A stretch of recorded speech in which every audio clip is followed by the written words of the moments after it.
Any of you that have taken eskrima, or arnis, or kali, Filipino stick fighting, you know how important this other hand is if you're doing a one-stick technique.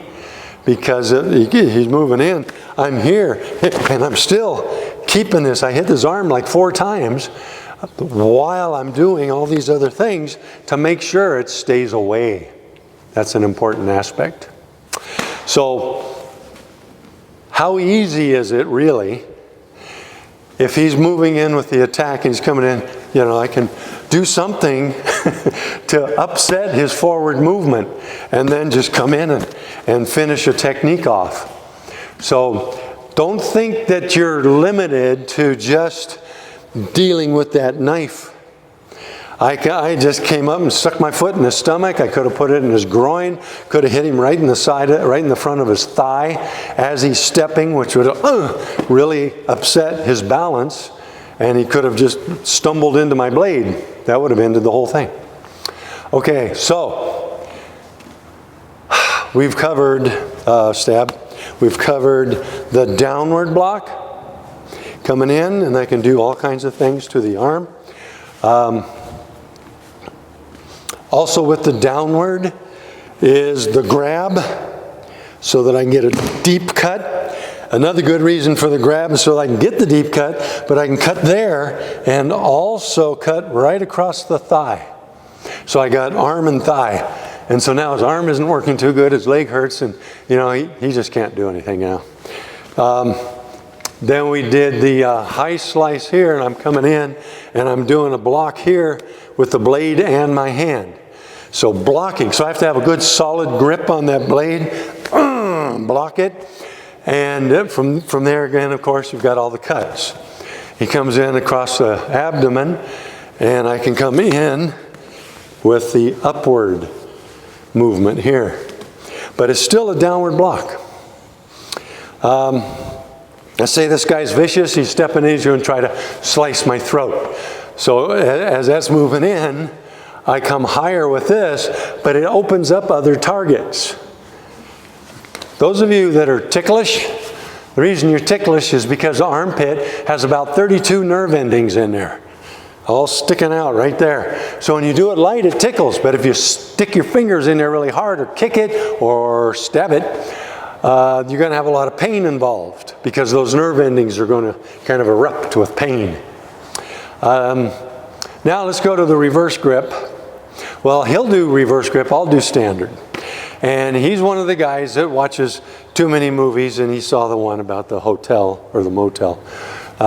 So he's going to come in and attempt to do a stabbing movement.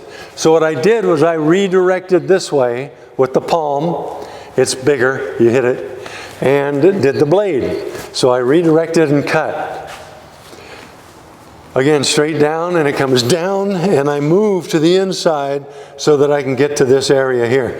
So all I'm doing is just stepping in with like a standard block. You know, it could be more outward, could be more rising. It's just that we're blocking this, but at the same time, we're taking the blade in there so that we upset this arm. Let's say he thinks he's fancy and he's going to do an outward stab to try to get me over here. So as he's moving in, I move in a lot. That's getting way up here. So I'm blocking. I can get the blade in there if I want. I can get the blade up here. I can switch under. So we've got all these choices here on where we can put the blade for what we want to do next. So that movement, because where he was, where I am, he's moving in, I have to get this far. So that is counterintuitive to most people. They see a knife, they want to get away from it. But you're actually safer, do a inward, like reverse grip slash. So I'm actually safer on the inside. I can get all the way into here. Am I worried about him trying to grab me? Not really, he's got a knife. I'm worried about the knife. So if I'm on the inside, he's not cutting me. And then I can just boom, boom, boom, boom, boom, give a bunch of pokes. So moving is super important. Getting inside, again the same one, inside the arc the arc of the swing. That's going to make a big difference. So it's inside. So I'm in, I can block different kind of blocks. I could do a double arm block if I really am worried about it, and then come off of that with a cut. So it could be just cut, boom, and just take care of the situation.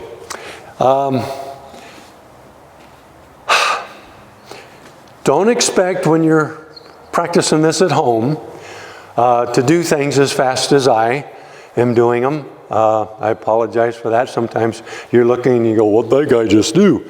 I'm just demonstrating right now as a all-encompassing introduction to knife fighting. Yes, the faster you are with the blade, the better your chances are of surviving that encounter. So once you learn, like the same one here, once you learn how to move and you practice, pretty soon you'll be able to get that pretty fast. It just takes a lot of practice. So what we're going to go into now is we're going to break it down and do individual attack and defend scenarios. So that'll be our next little segment.